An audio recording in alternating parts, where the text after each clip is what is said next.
Walmart Spark. Yes, is it driving for Walmart Spark worth it in 2024? I don't know, because I haven't done a shift in a while. That is why you and I, in this video, we're going to do a shift here.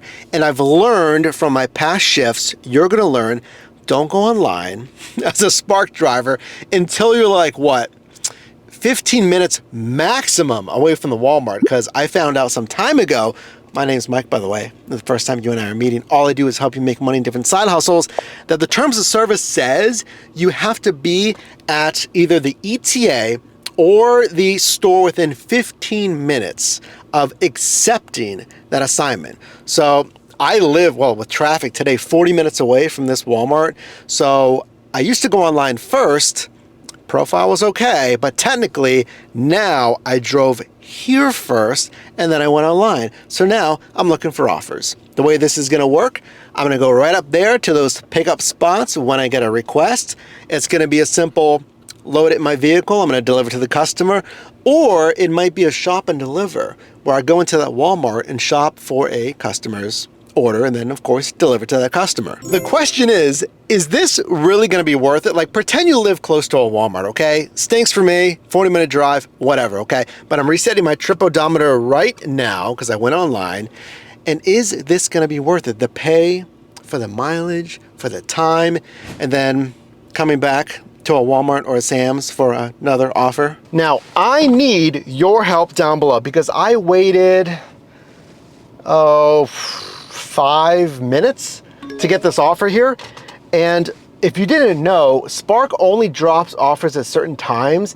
What, every quarter hour? Again, let me know down below. I have not done a lot of Spark. I've done some, but so help me out with that. So I got several offers here. Take a look.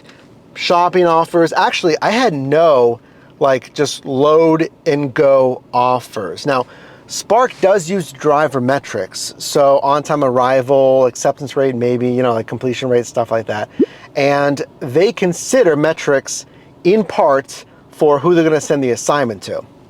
So I just got shopping offers and I accepted this one. It was $12.89, 3.9 miles, 34 minutes.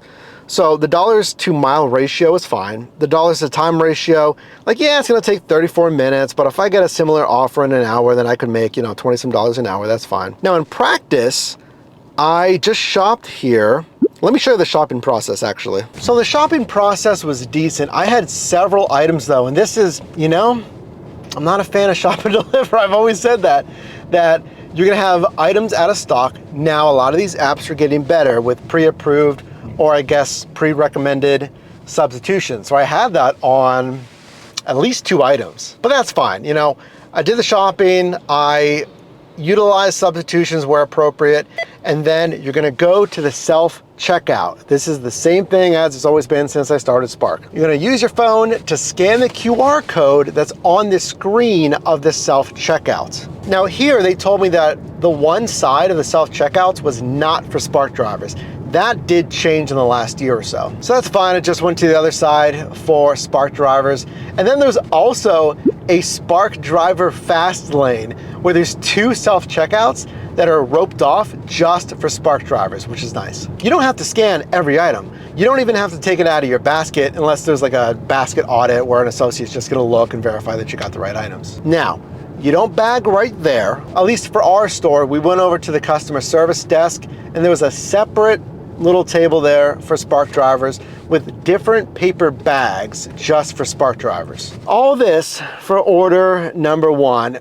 Decently smooth, but I'm gonna see if I can show you just a load and go like other, well, not even normal, because I feel like shop and deliver is getting more and more normal with Spark. But I have only actually 9 minutes, 3.3 miles to this customer, which is nice. But with Spark, you know, where's my next request gonna be? It's gonna be at a Walmart or a Sam's. So let me make this delivery here. If there's anything that pops up, I'll let you know. And then I'll show you the next offerings because hopefully we can just get a load and go. Okay, done for 12 some dollars. Now here's the question. What would you do? So here's my ending destination. So I have a PPG Paints. So it's a Walmart icon in front of you. It's not a Walmart. It's a, you know, PPG. It's a paint store, okay? And then there's a few other providers. Now, look at the red. That's where we were at the West Mifflin Walmart. Should I go back there Should I stay in my current location and try to get one of those Advanced Auto, GameStop, or PPG paints? Or should I go to that yellow zone, which is, what is that? Bethel Park, or that? It's another Walmart location. I'm going to assume, what? I go back to that original Walmart. I mean, I could stay here, certainly, and try to get something from PPG or something else. But a lot of the requests are going to be from Walmart and Sam's. So what do? I guess right now I'm going to head back to that West Mifflin. This is why I don't like Spark, having to go back constantly commuting to the Walmart or Sam's, 12 minutes, 4 miles. Okay, I'm back, and I'm hoping I don't get rained on, but let's wait in the same kind of area here in that pickup zone. Well, near them, not in the spots, of course, near this pickup zone. See what I can get. And again, ideally, I want just kind of a load and go. I don't want another shop and deliver. So let's see. Okay, I've been sitting here for, I don't even know, a long time. It is now 8:12 p.m., about 2 hours after I got here and started. And I ran that first offer. And again, I've been sitting here after that offer was completed for, I don't even know, 40 minutes or something, just sitting here waiting. And I understand Spark sends offers at certain times, but I mean, I'm seeing other drivers. Basically, it looks like behind me, maybe 1, 2, 3, 4 or more vehicles waiting too.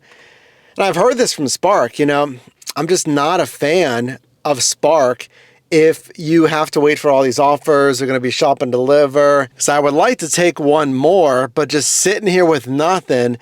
I'm at the Walmart and they say, your proximity, if you're close, you can get a better chance of getting offers, but I'm sitting here along with everyone else and there's just nothing coming in. I mean, it's a Thursday.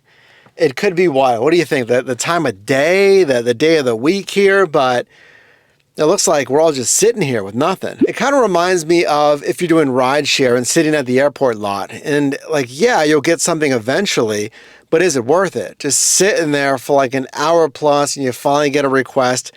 It's like the same thing. It's like an airport lot. So why would you sit here and just wait when you could multi-app?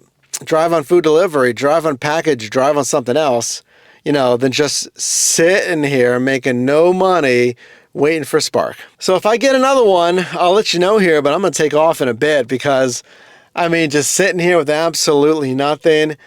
I am wondering if I'm going to sit here for who knows, another 20 minutes, 30 minutes, just waiting for something. So please comment down below and drop a like on this video for something that I kind of anticipated. It was going to be painful today on Spark, and it definitely is. Do you like Spark? Do you do it?